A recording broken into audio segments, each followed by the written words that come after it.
주신 하나님 말씀은 베드로전서 2장 18절에서 25절까지 말씀입니다.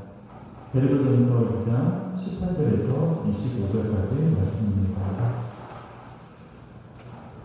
저부터 먼저 읽으면서 교독하겠습니다. 사원들아, 범사에 두려움으로 주의들에게 순종하되 선하고 관용하는 자들에게만 아니라 또한 까다로운 자들에게도 그리하라.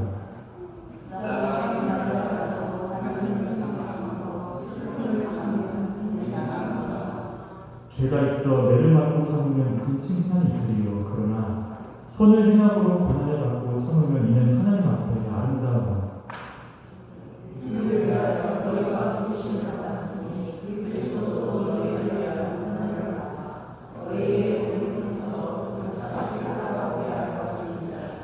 그는 죄를 범하지 아니하시고 그 입에 거짓도 없으시며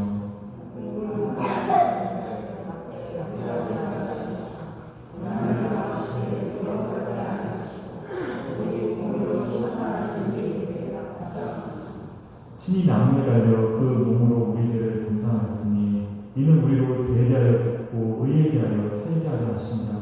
그가 채찍에 맞음으로 너희는 나음을 얻었나니. 함께 읽겠습니다. 너희가 전에는 양과 같이 길을 잃었더니 이제는 너희 영혼의 목자와 감독 되신 이에게 돌아오느니라. 아멘. 삶을 살아가다 보면 거대한 사건이라든지 혹은 그로 인한 그런 고난의 무게나 버거움만이 우리를 물어들이는 것이 아님을 보게 됩니다. 때로는 아주 가까운 자리에서 들려오는 한마디 말이 갑작스레 우리 마음을 찌르는 느낄 수도 있죠. 우리는 그것을 흔히 관계에서의 오해 또는 억울함으로 부르기도 합니다. 나는 분명히 선의로 말했는데 상대방이 그것을 공격으로 받아들였대. 나는 책임을 다하려고 했는데 오히려 너는 무책임한 사람이 나쁜 사람이라면서 비난을 받을 때도 있는 것이죠. 어떤 오해를 풀어주기 위해서 설명을 하고자 하는데 도리어 변명만을 물어본다면 내몰릴 때도 있는 것입니다.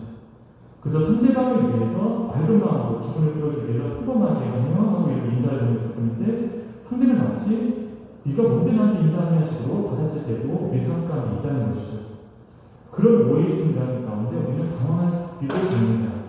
인사는 관계의 문을 여는 것입니다. 이렇게 서로 손을 마주치는 악수라는 것은 서로 상대방을 공격할 무기가 없다는 것을 입증하기 위한 것이라고 하죠. 나는 당신을 헤아리는 사람이 아닌다라는 조용한 표시가 바로 우리가 흔히 대하는 손을 마주치는 악수인 것입니다. 그런데 마음이 굽어져 있으면 그 의례적인 인사마저도 나에 대한 공격으로 들릴 수 있다구나라는 것을 우리는 깨닫게 됩니다. 어떤 그런 일상적인 호의마저도 어떤 부당한 간섭처럼 느끼기도 하고 그런 도움은 통제로서 받아들여지기도 하고 죄책감 위로나 협박으로 들리기도 한다는 것을 우리는 종종 심심하게 볼 수 있습니다. 왜 그럴까요? 그것은 바로 다름이 아니라 마음이 닫혀져 있기 때문입니다. 어떤 사람의 마음속에는 오랫동안 성장 과정에서부터 오랫동안 누적된 거절감이 있을 수도 있습니다. 사랑받지 못한 성장 배경이 가정환경으로 인해서 내가 또다시 사랑받지 못하게 되지 않을까 하는 소외의 두려움도 있을 수 있죠. 낮은 자존감이나 열등감 그리고 그것들로 인한 불안감 그 속에 숨어 있을 수도 있습니다. 하지만 그 마음의 상처가 아무리 크다고 해서 상대방을 향한 모든 부당한 반응이 다 납득될 수 있는 건 아니죠. 내면의 상처는 사람의 마음이나 경기나 행동 이유를 설명해 줄 수 있을지언정 그 상처가 상대방을 공격합니다. 상처주는 그런 죄를 정당해 주지 못한다는 것입니다. 사람이 누구든지 자기 상처를 자기 어떤 아픔을 하나님 앞에 정직하게 가져가지 못한다면 그 상처는 어느 순간 내 심령을 둘러싸는 단단한 갑옷이 되고 맙니다. 그리고 그 갑옷을 입은 사람은 그 갑옷의 단단한 그 견고함이 자신의 인격과 품위를 지켜주는 것처럼 착각하며 사용하죠. 하지만 실제로는 그 갑옷의 무게를 온 내면을 느끼면서 끊임없이 고통받으면서 그가 평소 느끼는 그런 심리적인 아픔이 크기 만큼이나 다른 사람들을 말과 행동으로 찌르는 것을 볼 수 있습니다. 자신의 열등감과 두려움을 감추기 위해서 상대방을 조종하거나 통제하려고 하고 나의 불안감을 섞기 위해서 상대에게 너 나한테 이만큼이나 잘못한 사람이야 라고 죄책감을 덧씌우려고도 하고 자신의 낮은 자존감을 덮기 위해서 상대방을 너의 수고는 아무것도 아니야 이렇게 낙인을 찍고자 하는 것입니다. 결국 정말 무서운 것은 스스로를 돌아보지 못하는 마음인 것이죠. 네가 내 앞에서 무엇이라 말하든 나는 너 때문에 이만큼의 상처받았기 때문에 나는 무조건 너에 대해서 이만큼이나 오라. 이렇게 확신하는 바로 그 마음인 것입니다. 자신이 내면을 보지 못한 채 그 날카로움으로 아무런 주저함 없이 다른 사람을 찔러내는 그 마음인 것이죠. 때문에 우리는 여기서 조심해야 될 지점을 발견하게 됩니다. 오늘 이 말씀을 들으면서 혹 누군가 나에게 아픔을 주고 있는 그 어느 한 사람을 떠올리기 이전에 먼저 우리 자신을 하나님 앞에 올려드려야 하는 것입니다. 왜냐하면 자기 자신을 돌아보지 못하는 그 가족 같은 마음은 그저 마음이 온갖 상처로만 가득한 어느 사람에게만 있는 것이 아니기 때문입니다. 그것은 우리 안에도 있습니다. 저 사람이 지금 저만큼이나 선을 넘고 무리하게 적어도 저 사람이 향한 내 말만큼은, 내 생각만큼은 언제나 옳다고 확신하고 싶습니다. 그렇기 때문에 내 상처나 분노는 언제나 정당하다고 주장하고자 하는 마음, 나의 화는 정의이고 상대의 화는 죄라고 판단하고 싶은 마음인 것이죠. 그 마음이 우리 안에 있는 것입니다. 그래서 믿음의 사람은 하나님 앞에서 기도하면서 이와 같이 여쭈게 되는 것이죠. 주님, 저희 지금 반응이, 저희 말이 과연 주님으로부터의 사랑입니까? 아니면 나를 지키고자 하는 무기입니까? 제가 지금 저 말을 침묵하고자 하는 것이 과연 문제를 피하고자 하는 회피인 것입니까? 주님, 제가 지금 이 상황을 멈춰세우기 위한 경계심이 저 사람이 무리하는 데 대한 복수입니까? 아니면 믿음이거나 지혜인 것입니까? 산속에서의 부당한 공격은 종종 우리의 마음을 흔들곤 합니다. 상대방의 억울한 말은 우리 감정을 흔들죠. 그로부터 반복되는 압박은 우리의 판단을 흐리게 합니다. 죄책감과 시련을 끝없는 비난은 우리 영혼을 지치게 만들도록 하죠. 근데 그것은 나아가서 우리를 낙심하게도 만들고 분노하게도 만들고 절망하게도 만들고 결국 우리 또한 똑같이 악한 방식으로 반응하도록 만들려고 합니다. 야, 너도 똑같이 화내. 너도 똑같이 미워해. 어떻게 너만 당할 수 있어? 억울하지도 않니? 너도 똑같이 맞받아쳐. 이것이 바로 우리의 신령을 향한 부당한 공격이 노리는 목적인 것입니다. 환경만 무너뜨리는 것이 아니라 우리의 영혼까지 무너뜨리는 것이죠. 그렇다면 믿음 안에 소망을 두고 있는 우리는 과연 어떻게 해야 할까요? 그냥 참고 아무 말도 하지 말아야 할까요? 상대가 부당하게 말해도 계속 무한정 인내해주는 것이 과연 믿음일까요? 반대로 똑같이 맞서 싸우고 똑같이 상처주고 똑같이 무너뜨리는 것이 과연 정의 실현일까요? 오늘 우리에게 주신 이 말씀은 우리에게 그 양갈래 이지선자의 길이 아니라 복음의 길을 바라보도록 해줍니다. 예수님께서는 부당한 말씀 앞에 서 계셨습니다. 자신의 의도와는 전혀 다른 의도를 당하셨죠. 배신의 입맞춤을 받으셨고 조공의 인사를 들으셨습니다. 하지만 예수님께서는 무너지지 않으셨습니다. 욕을 당하시되 맞대 욕하지 않으셨고 고난을 당했지만 하나님의 권세로서, 그의 권세로서 핍박자를 똑같이 위협하지 않으셨습니다. 하지만 자신의 악에게 내어주시지 않으셨죠. 모든 것을 공의로 심판하시는 하나님께 맡기셨습니다. 이것이 오늘 우리가 나누게 될 본인 말씀인 것입니다. 무너지지 않는 믿음은 상처받지 않는 간단한 마음만이 아닙니다. 억울한 말을 원천 봉쇄하는 그런 심리학적인 지혜도 아니고 부당한 압박 앞에서도 약해지지도 않고 자신의 악에게 넘겨주지도 않고 공의의 하나님 앞에 자신의 영혼을 위치시키는 그 겸손한 자세인 것이죠. 오늘 본문은 우리에게 아주 중요한 사실 하나를 일깨워주고 있습니다. 바로 부르심을 받은 그리스도인인 우리 삶 안에서도 얼마든지 부당한 일이 일어날 수 있다는 것입니다.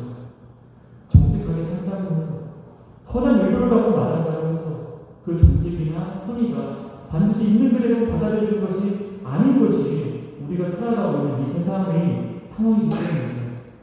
때로는 내가 하지 않은 말이 마치 내가 한 말이냐 들려오기도 하고 내가 통제하는 의도가 마치 내 진심이냐 상대방의 입을 통해 그릇하게 해석해서 내 귀로 다시 들려옵니다. 때로는 마땅히 감당해야 했던 그 책임이 오히려 나를 묻고자 하는 죄책감의 사슬로서 돌아오기도 하죠. 그러면 우리는 이렇게 착각해서는 안 될 것입니다.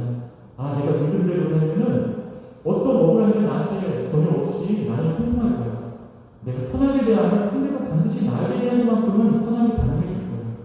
내가 책임있게 말하면 상대방도 책임있는 마음으로 나를 받아들여 줄 거야. 물론 그렇게 되면 얼마나 좋을까요?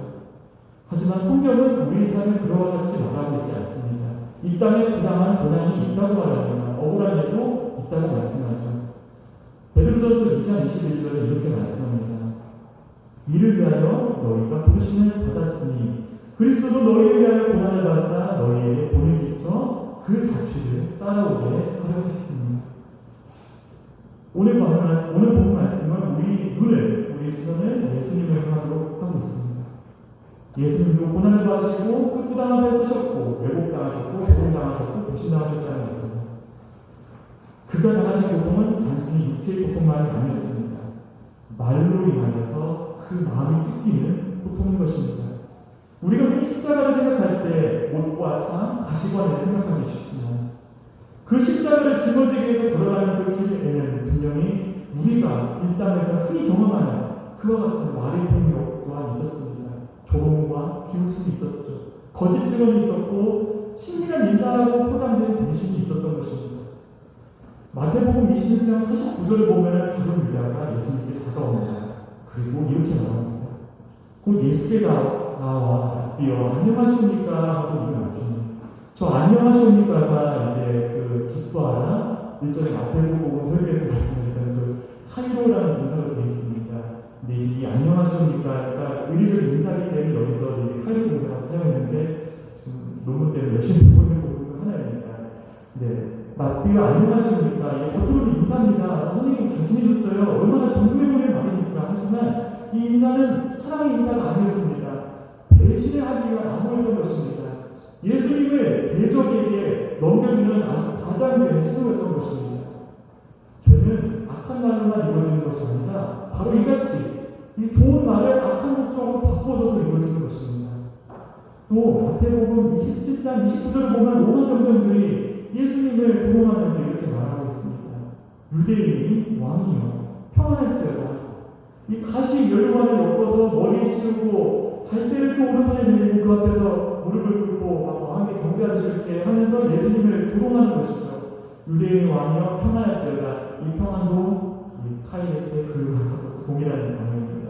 겉으로는 왕에게 드리는 인사이지만 실제로는 명백한 조롱인 것이죠. 경배가 아닌 것입니다. 여기서 우리는 죄의 본질을 볼 수 있습니다. 죄는 하나님께서 허락하신 좋은 것들의 목적을 비틀어 놓습니다.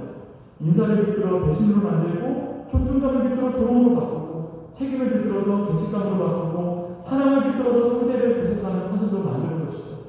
우리 삶에도 이런 고난의 일들이 우리 선한 의도에도 불구하고 우리 진심에도 불구하고 종종 발생하는 것입니다. 분명히 평범한 말에 불구하는데 그것을 공격으로 받아들이고 분명히 선한 의도였는데 그것을 간섭으로 몰아가고 책임을 다하고자 했는데 그것을 더 큰 자신이 원하는 그런 요구를 밀어붙이는 명분으로 삼는 것입니다. 분명 대화를 하려 했는데 대화는 어느새 걱정으로 바뀌고 말이죠. 이때 우리는 깊이 흔들립니다. 내가 정말 잘못한 걸까? 내가 너무 예민했던 것은 아닐까? 내가 더 참아야 되는 것인가? 내가 이것을 잘 참고 설명해주면 언젠가는 나의 마음을 이해해줄 것인가? 물론 우리는 먼저 자기 자신을 등만해서 돌아봐야 됩니다. 나는 무조건 옳아라고 확신하는 것만큼 위험한 것도 없습니다. 스스로를 돌아보지 못하는 마음은 언제든지 상대방을 향해 나의 주변의 소중한 사람들을 향해서 이 속에 처리되지 않는 모든 악한 것들을 보고 쏟아낼 수도 있는 것입니다. 하지만 자기 성찰과 자기 파괴는 다른 것입니다. 자신을 돌아보는 것은 믿음입니다. 하지만 부당한 말 앞에 동의하면서 하나님 안에서 존귀한 사람으로 부름받은 나의 정체성을 부정하는 것은 결코 사랑이나 믿음이 아닌 것입니다. 내가 잘못한 것이 있는데 살피는 것은 필요합니다. 하지만 상대방의 왜곡과 그런 상처를 나의 죄이냐 그대로 받아들이는 것은 결코 회개가 아닌 것입니다. 성경은 부당한 고난이 실제로 있다고 말씀합니다. 그리고 그 부당함이 가장 깊은 자리에 바로 십자가를 짊어지신 예수님께서 서 계신 것입니다. 예수님께서는 죄가 없으셨습니다. 오늘 보면 베드로전서 2장 22절을 말씀합니다. 그는 죄를 범하지 아니하시고 그 입에 거짓도 없으십니다. 이 죄 없으신 예수님의 사랑은 거짓이 아니었습니다. 예수님의 성김은 계산에서 비롯된 것이 아니었죠. 그럼에도 불구하고 예수님은 고난을 받으셨던 것입니다. 억울한 고난 앞에 서 계셨던 것입니다. 이사야서 53장 3절은 이렇게 말씀합니다. 그는 멸시를 받아 사람들에게 버림받았으며 간구를 많이 겪었으며 질고를 많은 자라. 마치 사람들이 그에게서 얼굴을 가리는 것 같이 멸시를 당하였고 우리도 그를 귀히 여기지 아니하였도다. 그렇습니다. 주님께서는 우리 그 아픔에 질고를 하시는 것입니다. 이사가 조롱으로 친밀한 배신으로 책임이 압박이 되는 그런 비틀린 현실을 우리 주님께서 잘 헤아리고 계셔주십니다. 그래서 오늘 본문은 우리 마음을 향하여 이렇게 말씀하고 계시는 것입니다. 놀라지 마라. 이 세상에 부당한 말을 우리에게 했단다. 낙심하지 마라. 예수님도 그 앞에 서셨단다. 무너지지 마라. 그 자리에서도 믿음의 살 길을 반드시 있단다. 그렇다면 예수님께서는 그 부당한 말 앞에서 어떻게 하셨을까요? 욕을 당하실 때, 모욕을 당하실 때 어떻게 반응하셨을까요? 생명의 위협 앞에서 조롱을 들으실 때 과연 어떻게 서 계셨던 것일까요? 그 답이 바로 오늘 본문 베드로전서 2장 23절에 있습니다. 욕을 당하되 맞게 욕하지 아니하시고 고난을 당하시되 위협하지 아니하시고. 이 말씀은 보통 앞에 아무런 감정을 느끼지 말라는 뜻이 아닙니다. 너무나 마음이 아픔에도 불구하고 아프지 않은 척해라는 뜻이 아닙니다. 억울해도 억울하지 않은 척하라 이런 뜻이 결코 아닌 것이죠. 예수님이 침묵은 무감각이나 무심함이 아니었고 예수님이 그 진정한 오면은 결코 비겁함이 아니었습니다. 오히려 이 말씀은 이 세상의 악한 방식이 내 영혼이 방식이 되도록 하지 말라는 것을 말씀하고 계신 것입니다. 부당한 말, 오해를 들을 때 연약한 사람은 쉽게 두 가지 방향을 향해 넘어집니다. 하나는 바꾸는 것입니다. 상대가 부당하게 가면 나도 부당하게 대합니다. 상대가 비난하면 나도 비난하죠. 상대가 왜곡하면 나도 왜곡하지 않을 이유가 없는 것입니다. 상대가 죄책감을 주면 나도 기회를 보고 있다가 똑같이 상대의 약점을 붙잡고 흔드는 것이죠. 처음에는 이런 방식이 마치 정의처럼 느껴집니다.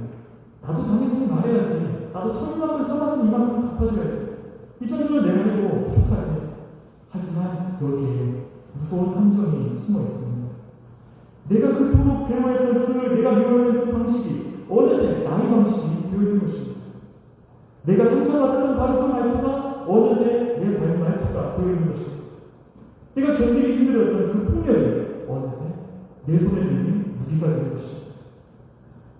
그때부터 피해받는 그 자리는 죄의 자리로 바뀌기 시작합니다. 억울함은 설명돼야 하지만 그것이 이가 같은 죄를 정당할 수는 없는 것이죠.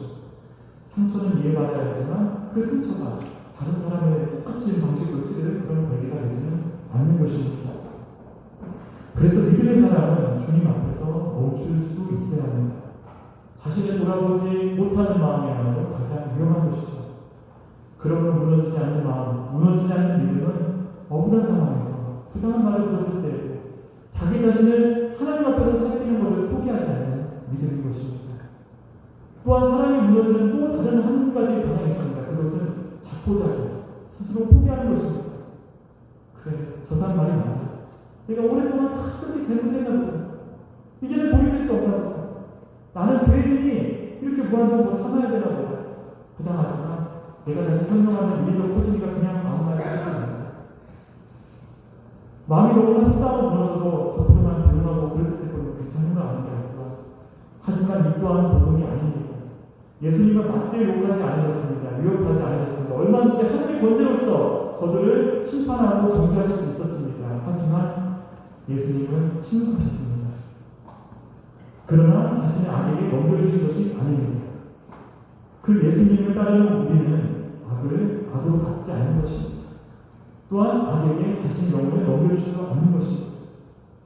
우리가 실수하는 것은 참아야 된다 혹은 맞서야 된다 이 둘 중 한 가지만 선택하고자 하는 것입니다. 어떤 사람은 참아야 된다만 생각합니다. 믿음이 싫음입니다. 그래서 계속 마음이 무너지면서 살아갑니다. 계속 억울하면 삼키면서 죄책감에 짓눌리죠. 하지만 또 어떤 사람은 맞서야 한다만 붙듭니다.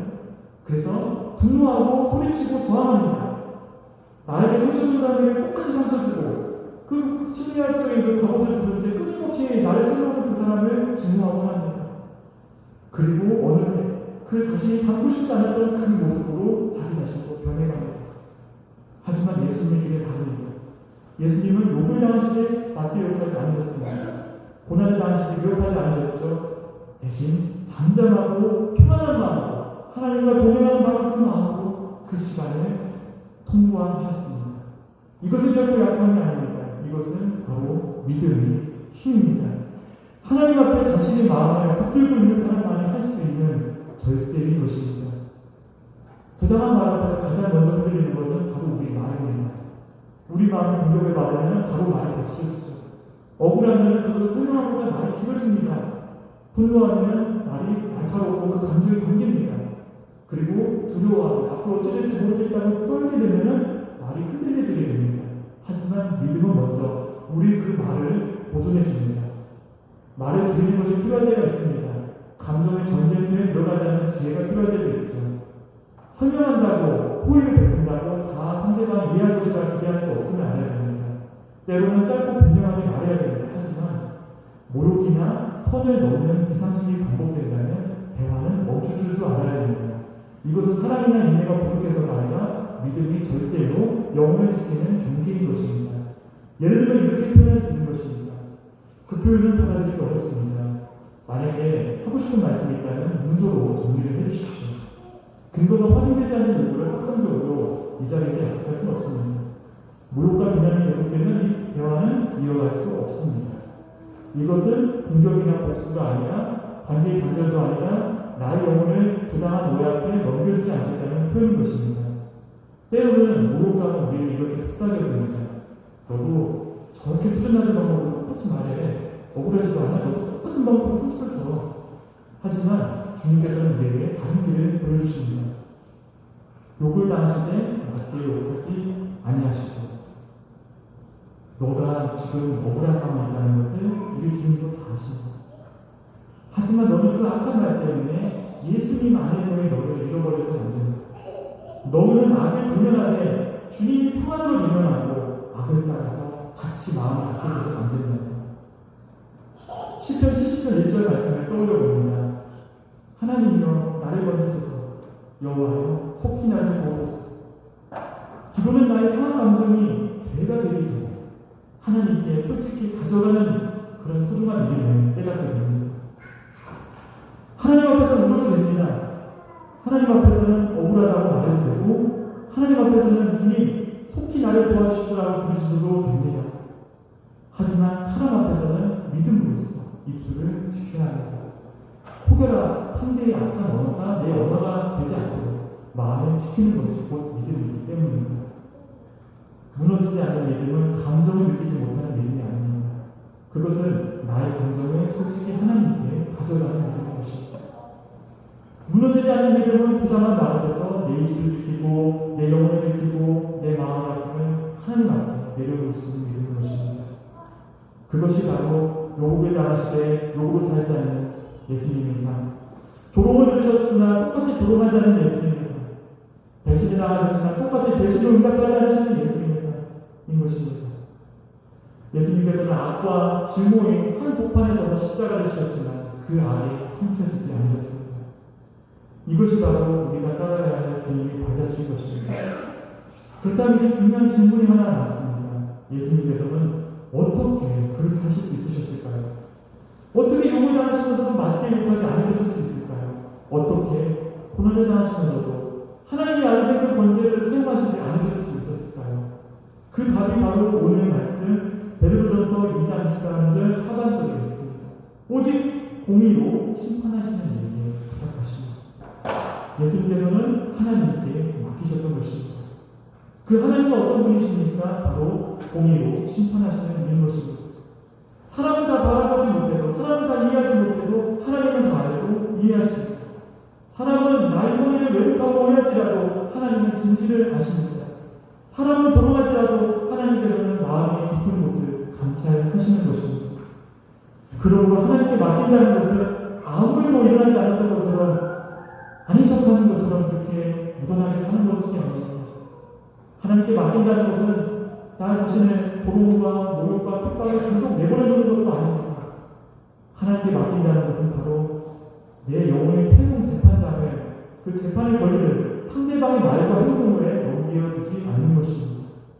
상대가 나를 정죄해도 그 정죄가 내 존재의 최종 판결이 되지 않도록 하는 것입니다. 그 왜곡이 내 인생의 마지막 해석이 되지 않도록 하는 것입니다.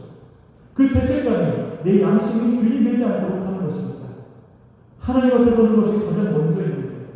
공의로 심판하시는 하나님 앞에 서는 것이 가장 먼저인 것입니다.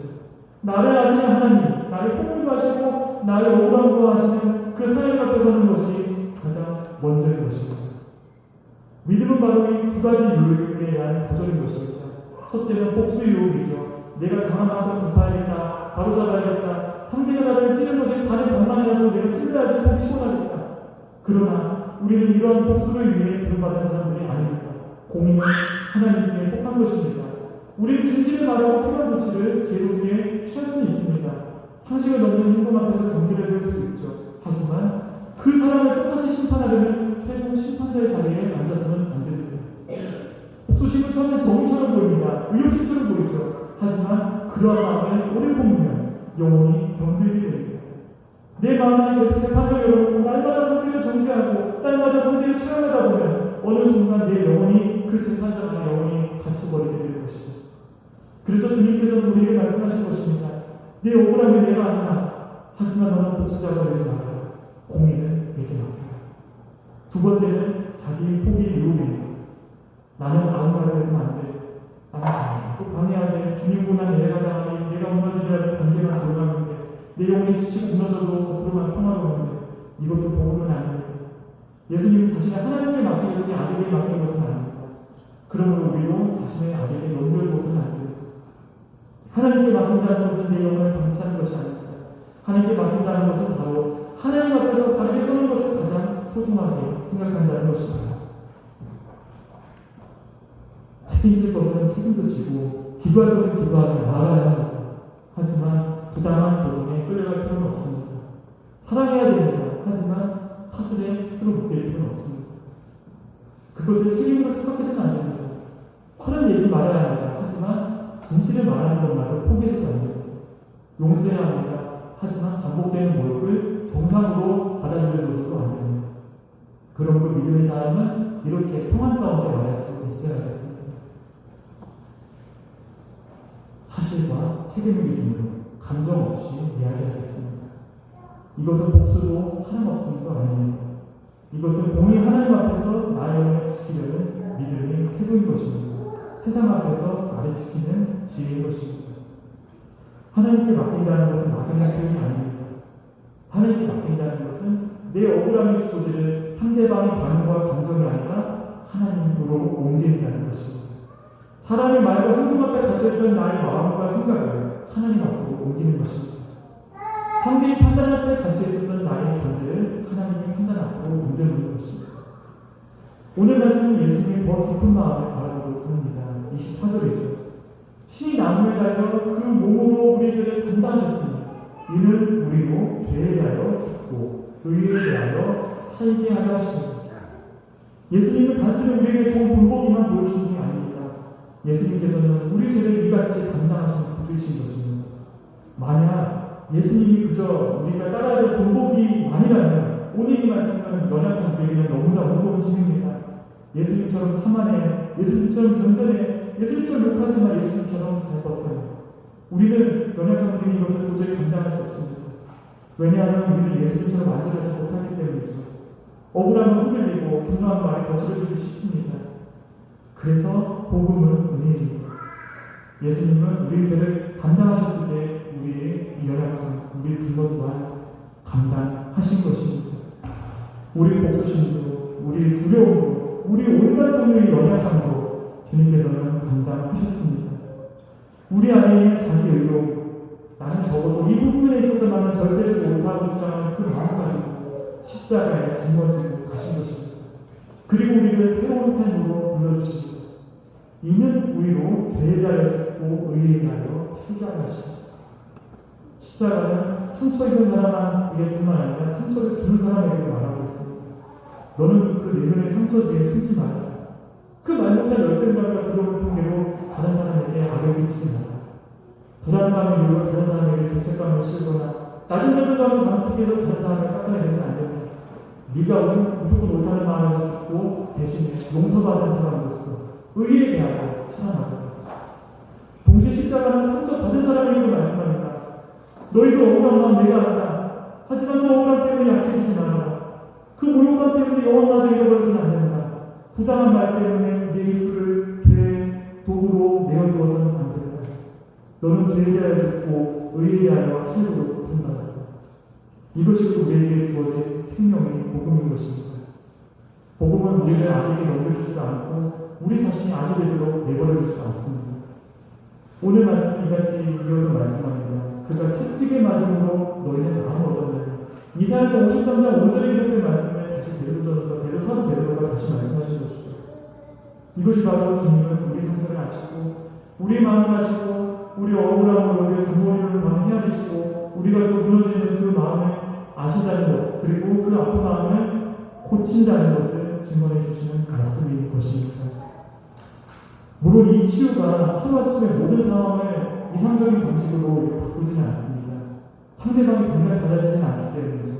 계속되는 오해가 곧바로 풀리진 않을 수도 있습니다. 부당한 상황이 즉시 사라지지 않을 수도 있죠. 하지만 주님께서는 먼저 우리 영혼을 평안으로 붙잡아 주십니다. 상황이 아직 진행 중이라도 내 영혼이 그 과정 가운데 무너지지 않도록 붙잡아 주십니다.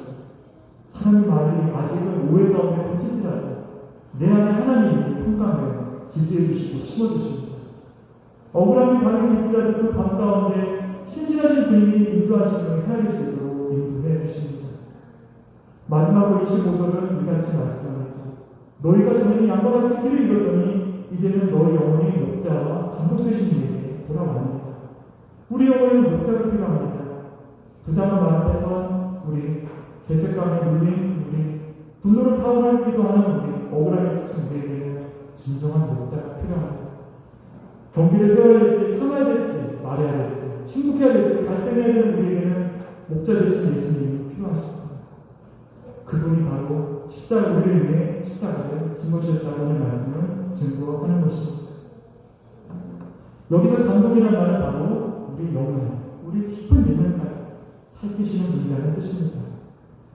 사람은 내 겉모습과 나의 반응, 나의 말 한마디에 주목하곤 합니다.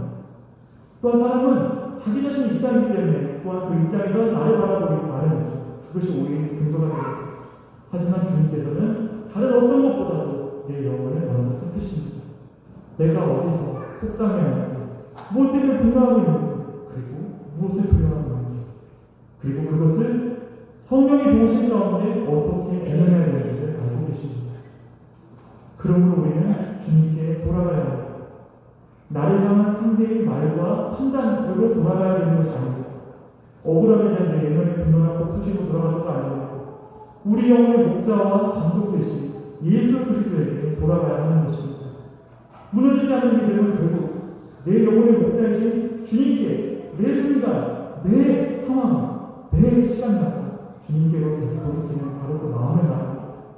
그 안에서 평안하고 또 평안으로 모든 문제를 외면할 수 있게 마침내 그 문제를 이기고 능히 승리함으로써 통과해주는 것이 바로 성령이 우리에게 증거하시는 믿음인 것입니다. 그 주님께 우리를 믿음으로 맡길 때 우리는 악으로 갚지 아니할 수 있습니다. 그 주님께 맡길 때 우리는 악에게 우리 자신을 넘겨주지 않을 수 있습니다. 우리는 부당한 말 앞에서도 무너지지 않을 수 있습니다. 예수님은 자신의 악에게 맡기지 않으시고 왜곡된 판단에 맡기지 않으시고 하나님께 맡기셨습니다. 오늘 우리의 마음 또한 그러해야 합니다. 삶을 살아가면서 느끼는 나의 억울함, 나의 분노, 두려움, 책임감, 의무감, 부족감, 답답한 마음 하나님께 드립니다. 그리고 우리 영혼의 목자와 감독 대신 주님께 돌아가는 마음을 믿음으로써 잡아야 될 것입니다. 그분의 평강 안에서 무너지지 않는 믿음으로 한 주간을 살아가기를 원합니다. 끝으로 나는 찬양은 아무것도 두려워 말아야 합니다. 오늘 말씀 앞에서 우리 마음을 주님께 올려드리기를 원합니다. 부당한 말에 찢긴 마음과 억울함과 눌린 마음, 분노와 두려움 사이에서 흔들리고 나는 그런 마음을 주님 앞에 올려드리기를 원합니다. 주님은 우리의 목자여 감독이십니다. 그분은 우리의 아픔을 모르시는 분이 아닙니다. 십자가에서 부당한 조롱과 배신과 고난을 친히 통과하신 분이시기 때문입니다. 그 주님이 우리를 아시기에 우리는 다시 건강하게 설 수 있습니다. 그 주님 안에서 우리는 어느 악 앞에서도 건강하게 그리고 평안으로서 오늘을 건강하게 살아갈 수 있습니다. 그 주님 안에 거하기에 우리는 온갖 억울함 앞에서도 똑같이 약해지지 않을 수 있습니다. 그 주님 안에서 우리는 무너지지 않는 믿음으로 오늘 감사하고 돌아갈 수 있습니다. 주님 변함없는 우리를 평강으로